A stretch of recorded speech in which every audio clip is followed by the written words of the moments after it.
അവരിനിയിപ്പോൾ ഇവിടെ നിന്ന് നേരെ പോകുന്നത് ഹൃദയഭൂമിയിലേക്കാണ് അല്ലേ? എപ്പോഴേക്കാണ് ഇവർ ഹൃദയഭൂമിയിലേക്ക് പോവുക? അവിടെ പുത്തുമലയിലേക്ക്?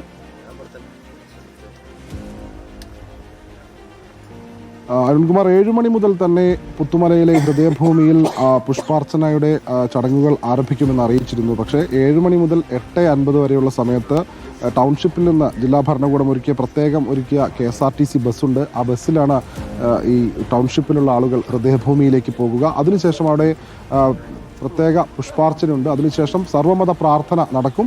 ആ സർവ്വമത പ്രാർത്ഥനയ്ക്ക് ശേഷമായിരിക്കും പിന്നീട് പ്രത്യേക അനുസ്മരണ യോഗം ഉണ്ടാകുക. ആ യോഗത്തിൽ പ്രധാനമായും പങ്കെടുക്കുന്നത് കൃഷി വകുപ്പ് മന്ത്രിയായിരുന്ന T. സിദ്ദിഖ്, അതോടൊപ്പം തദ്ദേശ സ്വയംഭരണ വകുപ്പ് മന്ത്രി KM ഷാജി, റവന്യൂ വകുപ്പ് മന്ത്രി AP അനിൽകുമാർ ഉൾപ്പെടെയുള്ള ആളുകൾ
രണ്ടു വർഷം കഴിഞ്ഞിട്ടും സങ്കടം പെയ്തു തോരുന്നില്ല എന്നതാണ്. വീണ്ടും അവരുടെ പ്രിയപ്പെട്ടവരുടെ ചിത്രങ്ങൾ കാണുമ്പോൾ നോക്കൂ, അവിടെ വെച്ചിരിക്കുന്ന ചിത്രങ്ങൾ അവരുടെ കുടുംബ അംഗങ്ങളുടെ മാത്രമല്ല. അവർ പുഷ്പാർച്ചന നടത്തുന്നത് അവരുടെ കുടുംബാംഗങ്ങൾക്ക് മാത്രമല്ല. ഒരു കുടുംബം പോലെ ചൂരൽമലയിൽ കഴിഞ്ഞിരുന്ന മുഴുവൻ മനുഷ്യരുടെയും ചിത്രം, ആ ചിത്രത്തിന് മുന്നിലാണ് പുഷ്പാർച്ചന നടക്കുന്നത്. 2 വർഷം കഴിഞ്ഞിട്ടും ഉള്ളുലഞ്ഞു നിൽക്കുന്ന മനുഷ്യരാണ്. വല്ലാത്ത സങ്കടം അവരുടെ ഉള്ളിലുണ്ട്. ആ സങ്കടം അങ്ങോട്ട് പെയ്തു തോന്നുന്നില്ല എന്നതാണ്. വിതുമ്പലോടെ നിൽക്കുകയാണ് പ്രകൃതിയും ഒപ്പം ആ മനുഷ്യരും. ആലോചിച്ച് നോക്കിയാൽ എന്തൊക്കെ കിട്ടിയാലും ആ 2 വർഷം മുമ്പുള്ള ജീവിതത്തിലെ തങ്ങളുടെ പ്രിയപ്പെട്ട മനുഷ്യര് തങ്ങളുടെ കൈപ്പിടിയിൽ നിന്ന് അകന്നു പോകുന്ന കാഴ്ച അവർക്ക് നിസ്സഹായതയോടു കൂടി നോക്കി നിൽക്കേണ്ടി വന്നില്ല.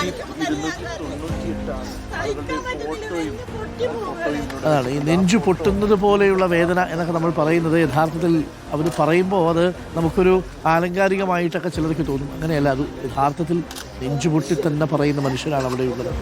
എന്തൊക്കെ കിട്ടിയാലും നമുക്ക് മനുഷ്യരെ പകരം വയ്ക്കാൻ പറ്റില്ലല്ലോ. ദീപക്കാണ് അവിടെ തുടരുന്നത്. ഞാനൊന്ന് ഷഹദിലേക്ക് പോകാം. പുത്തുമലയിൽ ഹൃദയഭൂമിയിലാണ് ഇന്നിപ്പോൾ അനുസ്മരണ യോഗമുള്ളത്. പുത്തുമലയിൽ അവിടെയാണ് ഈ നഷ്ടപ്പെട്ടു പോയവർ ഒരുമിച്ച് കിടക്കുന്നത്. ഷഹദുണ്ട് പുത്തുമലയിൽ. ഷഹദ്, പുത്തുമലയിലും ഇപ്പോൾ നല്ല മഴയുണ്ട് അല്ലേ? അനുസ്മരണ ചടങ്ങുകൾ എപ്പോഴാണ് നിശ്ചയിച്ചിരിക്കുന്നത്? അതിനുള്ള ക്രമീകരണങ്ങളൊക്കെ അവിടെ പൂർത്തിയായോ? മഴ അല്പസമയം കഴിഞ്ഞ് ഇപ്പോൾ പുഷ്പാർച്ചന കഴിഞ്ഞതിന് ശേഷം ഇവർ ബസ്സിൽ അങ്ങോട്ട് വരും. കുഞ്ഞുങ്ങൾ അവരുടെ പ്രിയപ്പെട്ടവർക്ക് ഓർമ്മകൾക്ക് മുന്നിൽ പുഷ്പാർച്ചന നടത്തുന്നതാണ്.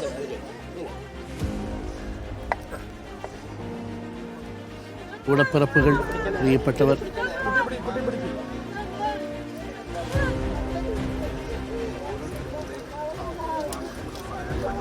നനഞ്ഞു കിടക്കുന്ന ഓർമ്മകൾക്ക് മുകളിലാണ് ഈ പുഷ്പാർച്ചന നടക്കുന്നത് എന്നുള്ളതാണ്.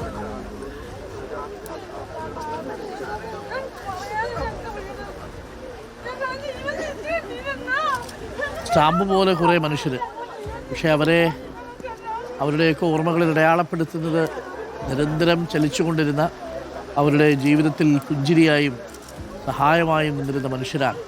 അവരാണ് ചെറിയ ഛായാചിത്രങ്ങളായി മാറി നിൽക്കുന്നത്.